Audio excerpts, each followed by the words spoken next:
이곳은 나이 들어가는 마음을 조용히 들여다보는 시간, 마음 사색입니다.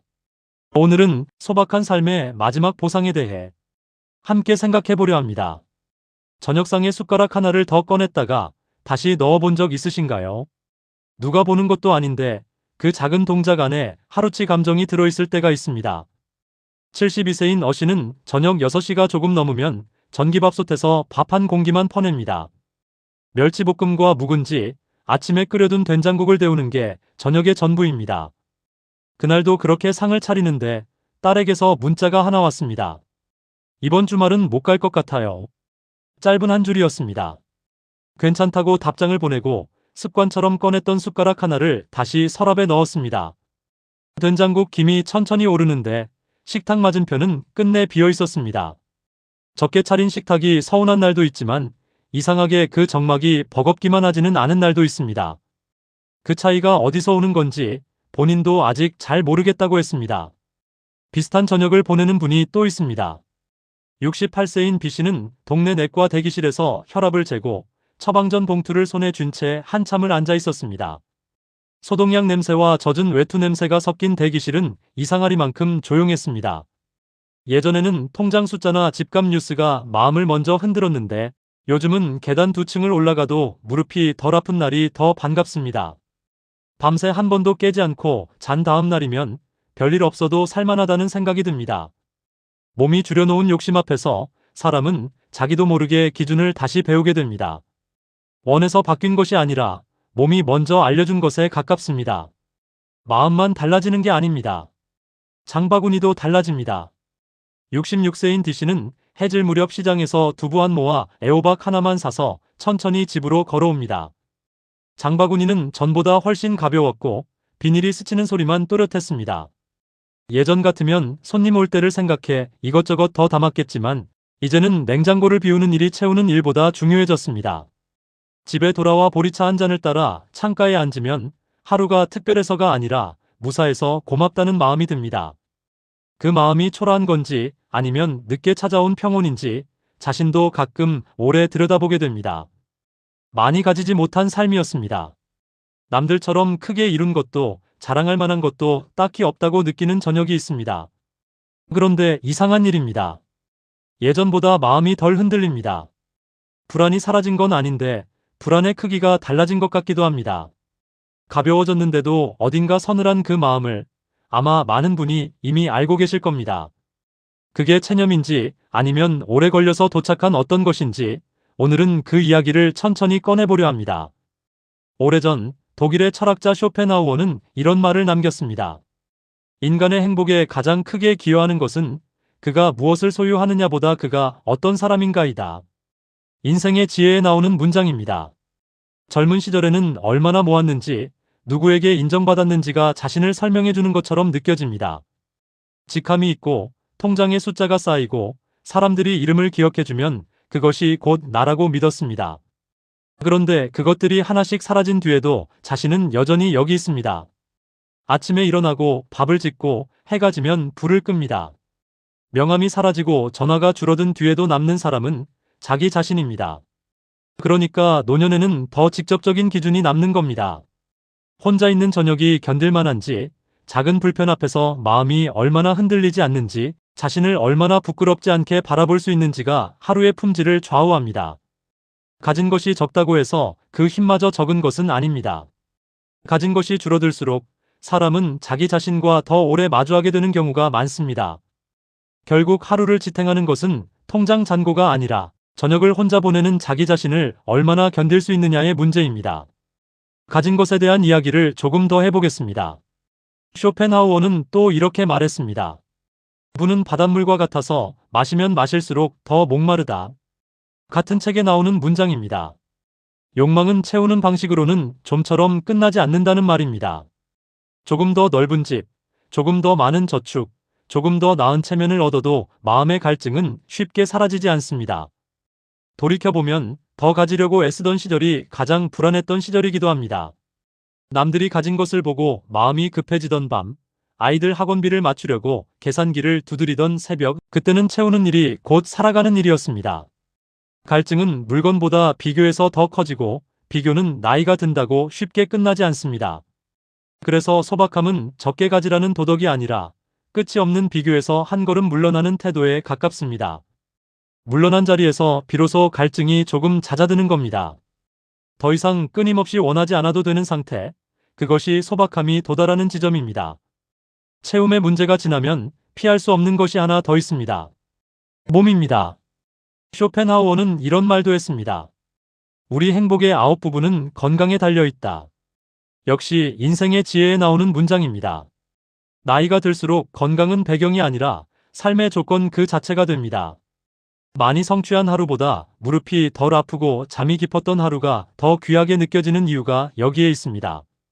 앞서 B씨가 밤새 한 번도 깨지 않고 잔 다음 날이면 살만하다고 했던 것처럼 몸은 거짓없이 하루의 무게를 알려줍니다.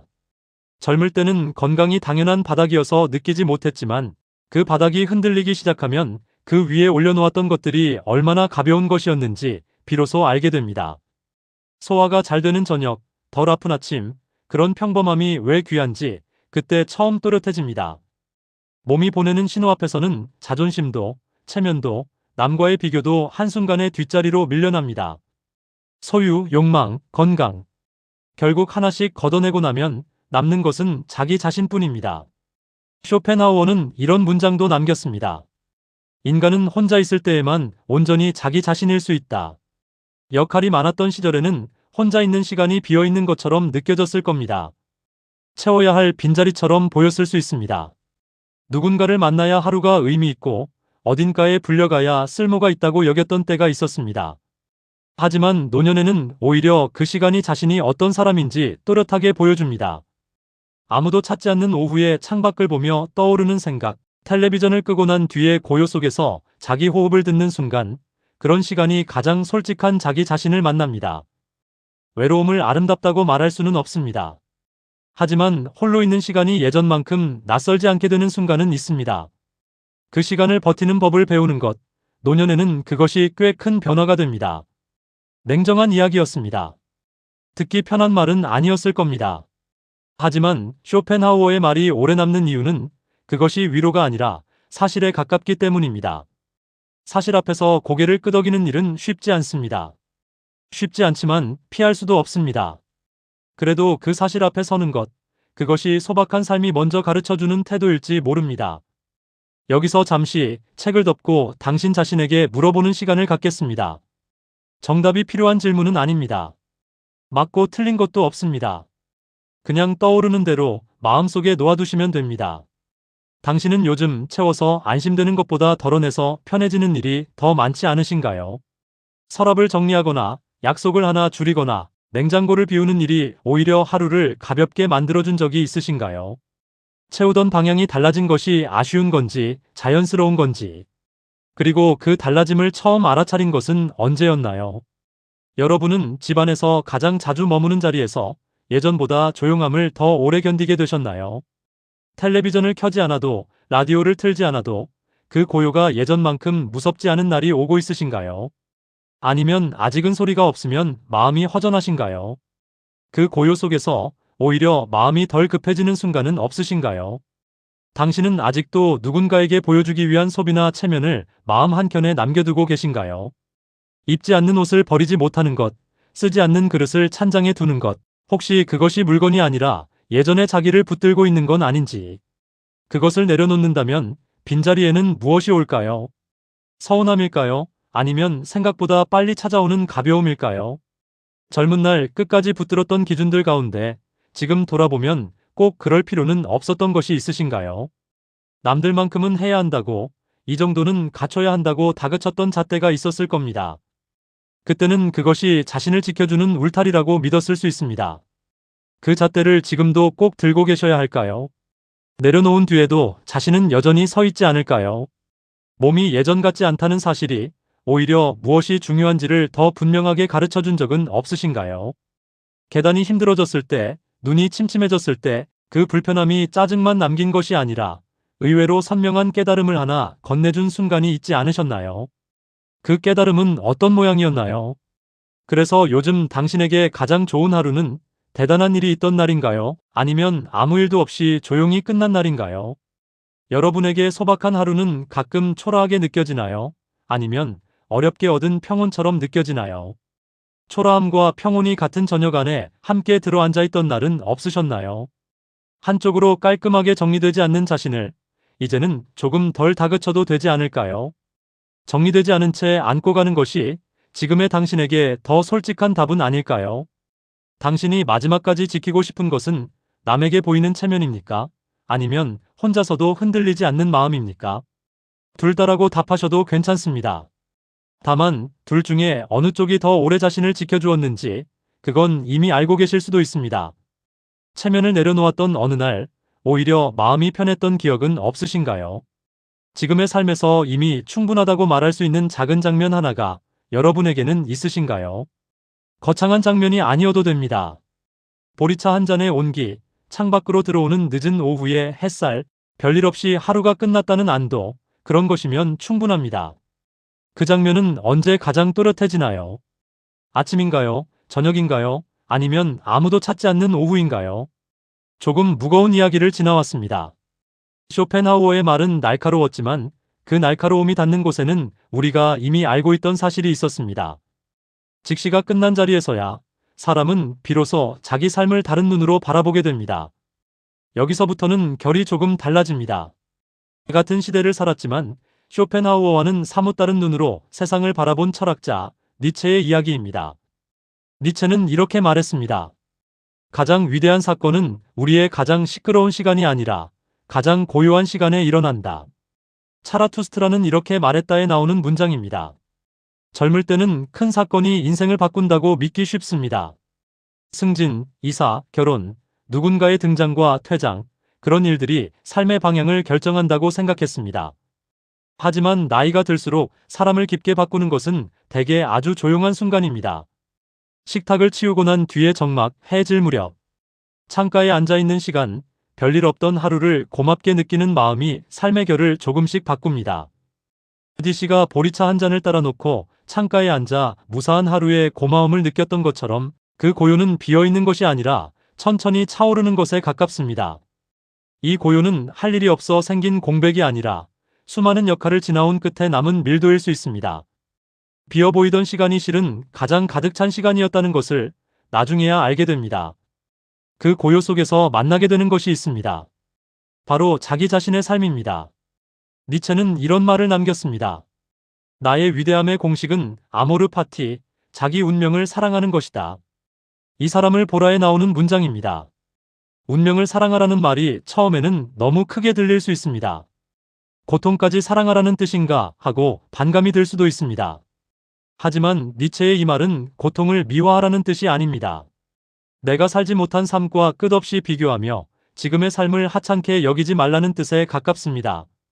화려하지 않았던 이력, 크지 않았던 집, 남의 눈에 띄지 않았던 날들도 결국은 내 삶이었습니다.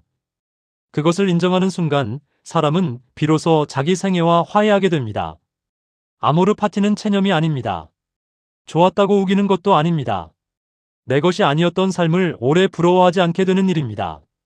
예전보다 어깨가 덜 무거운 옷 한 벌이 더 솔직해지는 순간처럼 자기 삶에 고개를 끄덕이는 평정입니다. 니체에게는 걷는 일도 철학이었습니다. 그는 이렇게 말했습니다. 모든 참으로 위대한 생각은 걸으면서 떠오른다. 우상의 황혼에 나오는 문장입니다. 걷는 일은 노년의 삶에서 가장 현실적인 철학이 되곤 합니다. 아파트 단지 한 바퀴, 시장까지의 왕복, 병원에서 돌아오는 천천한 걸음, 그 안에서 생각은 억지 없이 정리됩니다. 앞서 D씨가 시장에서 두부 한 모와 애호박 하나만 사서 천천히 걸어왔던 것처럼 그 느린 걸음 속에는 하루를 돌아보는 시간이 들어있습니다. 빠르게 달리던 시절에는 풍경이 눈에 들어오지 않았습니다. 지나치는 것이 당연했고 멈추는 것이 낭비처럼 느껴졌습니다. 하지만 지금은 다릅니다. 걷는 동안 사람은 속도를 잃는 것이 아니라 자기 몸에 맞는 시간을 되찾습니다. 삶이 작아진 것이 아니라 걸음의 속도에 맞게 깊어지는 겁니다. 소박한 삶은 거창한 무대 대신 이런 평범한 이동 속에서 자신을 다시 만나게 합니다. 걷는 일이 생각을 정리해준다면 그 생각 끝에 남는 것은 결국 하루를 살아가는 이유일 겁니다. 니체는 이런 문장도 남겼습니다. 살아갈 이유를 가진 사람은 거의 뭐든 어떻게도 견딜 수 있다. 역시 우상의 황혼에 나오는 말입니다. 살아갈 이유는 반드시 거창할 필요가 없습니다. 아침에 화분에 물을 주는 일, 손주 사진 한 장을 기다리는 마음, 저녁국을 너무 짜지 않게 끓여 먹는 일, 그런 것들도 하루를 견디게 합니다. 누군가에게는 새벽에 눈을 떠서 창문을 여는 일이, 또 누군가에게는 오래된 나무에 물을 주는 일이 그날의 이유가 됩니다. 대단해 보이지 않아도 괜찮습니다. 그 이유가 자기 안에서 나온 것이라면 그것만으로 충분히 단단합니다. 그 이유들은 작아 보이지만 남의 것이 아니라는 점에서 오히려 더 오래 갑니다. 노년의 존엄은 대단한 업적보다 작지만 자기만의 이유를 잃지 않는 데서 지켜집니다. 그래서 소박한 삶은 작아 보일수록 오히려 더 오래 버티는 힘을 품기도 합니다. 그 힘은 밖에서 주어지는 것이 아니라 매일 반복되는 작은 이유들이 안에서부터 쌓아 올린 것에 가깝습니다. 많이 가지지 못한 삶이었다고 오늘 이야기를 시작했습니다. 남들처럼 크게 이룬 것도 없고 내세울 것도 딱히 없다고 느끼는 저녁이 있다고 했습니다. 그런데 이 이야기를 여기까지 따라오신 분이라면 어쩌면 알고 계신 것이 하나 있을지 모릅니다. 적게 가진 삶이 아니라 덜 흔들리는 삶이 되었다는 것. 보여주기 위한 수고에서 한 발 물러난 자리에 늦게야 자유라고 부를 만한 것이 보이기 시작했다는 것. 몸의 속도를 받아들이면서 다시 세운 기준이 예전보다 오히려 정직하다는 것. 그것은 체념과 닮아 보이지만 체념과는 다릅니다. 초라함과 평온을 가르는 것은 환경이 아니라 자기 삶을 스스로 수긍할 수 있는지 여부입니다. 마지막에 남는 것은 얼마나 모았느냐가 아니라 어떤 태도로 하루를 보냈느냐입니다. 아침에 일어나 물을 한 잔 마시고 창문을 열고 오늘 하루도 별일 없기를 바라는 마음, 그 반복 안에 삶의 리듬이 있습니다. 그 리듬을 지켜온 사람은 모르는 사이 단단해져 있습니다. 돌이켜보면 사람은 자기가 얼마나 버텨왔는지 잘 모릅니다. 매일 밥을 짓고 계절이 바뀔 때마다 이불을 바꾸고 아픈 날에도 약을 챙겨 먹으며 하루를 넘긴 일들이 쌓여서 지금 여기까지 온 겁니다. 그 하루하루가 특별하지 않았기 때문에 대단하다고 느끼지 못하셨을 수 있습니다. 하지만 특별하지 않은 하루를 오래 이어온 것이야말로 가장 조용한 형태의 성실입니다. 누가 알아주지 않아도 그 성실은 삶의 바닥에서 당신을 붙들어 왔습니다. 소박한 삶의 보상은 크지 않고 조용합니다. 하지만 그것은 밖에서 주어지는 것이 아니라 안에서 이미 만들어지고 있던 것입니다. 그래서 늦었다고 느끼는 지금이 어쩌면 가장 정확한 시간인지도 모릅니다. 여러분은 지금의 삶에서 끝내 남을 것 같은 소박한 한 가지가 있으신가요? 이 이야기가 당신의 하루 한켠에 잠시 머물렀다면 표시 하나 남겨두셔도 괜찮습니다. 이 시간들이 가끔 필요할 때 다시 만날 수 있도록 이어져 있겠습니다. 이곳은 마음사색이었습니다.